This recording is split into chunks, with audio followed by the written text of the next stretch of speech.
teman-teman, sebelumnya Assalamualaikum warahmatullahi wabarakatuh. Perkenalkan, nama saya Nia Aprilia dengan NPM 2211060065 dari kelas D. Di sini saya akan membuat video untuk memenuhi tugas UTS pengolahan laboratorium dengan dosen pengampu Ibu Maita Dwi Solviana. Di sini saya akan menjelaskan dua materi. Materi yang pertama yaitu tentang perencanaan administrasi laboratorium dan K3 laboratorium. Baik, langsung saja di sini saya akan menjelaskan materi yang pertama yaitu tentang perencanaan laboratorium biologi. Planning atau perencanaan merupakan proses memutuskan kegiatan apa, bagaimana, dan kapan. Perencanaan perlu dilakukan untuk menghindari kesalahan agar tidak menyebabkan kerugian. Tahap yang pertama yaitu tahap perencanaan kegiatan laboratorium. Yang pertama, merencanakan pengadaan sarana dan prasarana kegiatan laboratorium. Selanjutnya, memilih materi kegiatan laboratorium. Yang ketiga, menyusun rencana anggaran belanja. Yang keempat, melaksanakan uji coba materi praktikum. Selanjutnya yang kedua yaitu tahap pelaksanaan kegiatan laboratorium. Pelaksanaan kegiatan laboratorium tidak boleh menyimpang, apalagi dengan sengaja disimpangkan dari perencanaannya, kecuali penyusunan untuk hal-hal kecil yang tidak terperhitungkan pada saat perencanaannya. Lalu, pelaksanaan kegiatan laboratorium harus sesuai dengan jadwal kegiatan laboratorium. Setiap pelaksana kegiatan laboratorium harus sudah memahami betul mau melaksanakan kewajibannya sesuai yang direncanakan. Setiap pelaksana kegiatan laboratorium harus memenuhi tata tertib laboratorium. Yang terakhir, pelaksanaan kegiatan laboratorium harus tercatat datanya. Misalnya dalam bentuk daftar hadir, daftar pemakaian laboratorium, daftar penggunaan alat-alat laboratorium, bahkan jika memang perlu, dapat dibuat berita acara pelaksanaan kegiatan laboratorium. Dan yang ketiga, yaitu tahap evaluasi dan monitoring kegiatan laboratorium.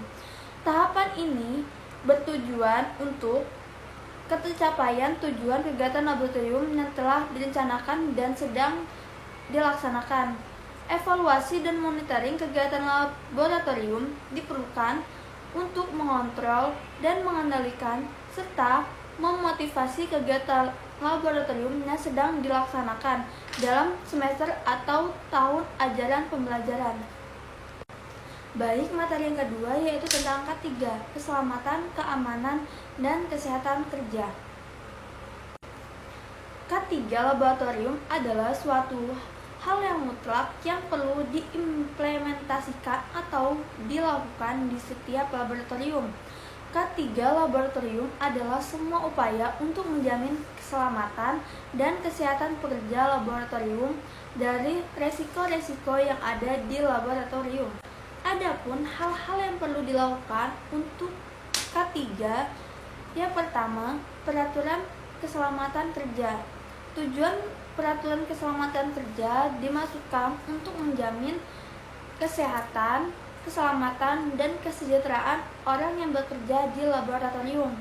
Selanjutnya, yang kedua itu cara berpakaian yang aman untuk keselamatan. Yang pertama, hendaklah untuk tidak memakai perhiasan yang dapat rusak oleh bahan kimia, sepatu yang terbuka, sepatu licin, atau sepatu yang berhak tinggi. Pada wanita dan pria yang berambut panjang, rambutnya harus diikat. Rambut panjang yang tidak terikat dapat menyebabkan kecelakaan karena dapat tersangkut pada alat yang berputar. Kemudian yang ketiga, pakailah jas praktikum atau jas lab.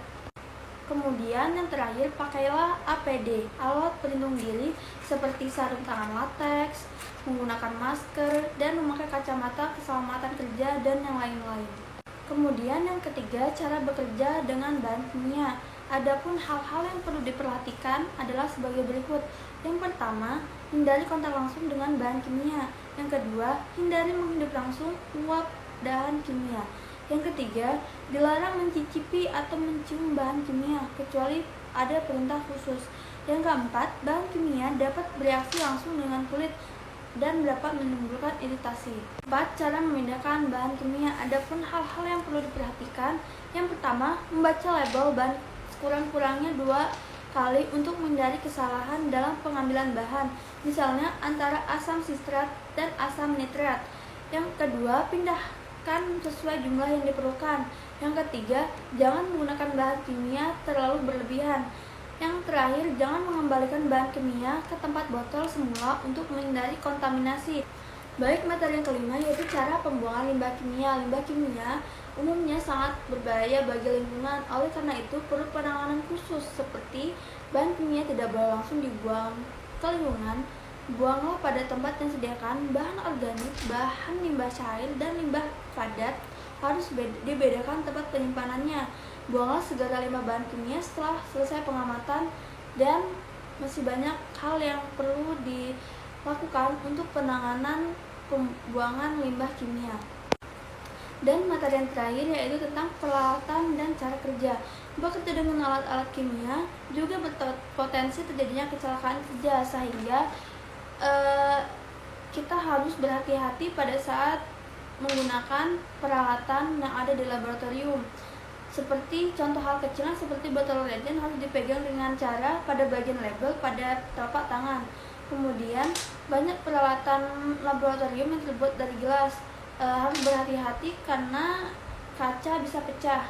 Kemudian ketika menggunakan pembakar spiritus, hati-hati jangan sampai tumpah ke meja karena mudah terbakar. Kemudian yang terakhir, hati-hati bila mengeluarkan asam sulfat pekat. Asam sulfatlah yang dituang sedikit demi sedikit dan bukan air yang dituangkan ke dalam asam sulfat. Sekian materi yang dapat saya sampaikan tentang pengelolaan laboratorium. Apabila banyak kesalahan, saya mohon maaf dan saya akhiri. Wassalamualaikum warahmatullahi wabarakatuh. Bye.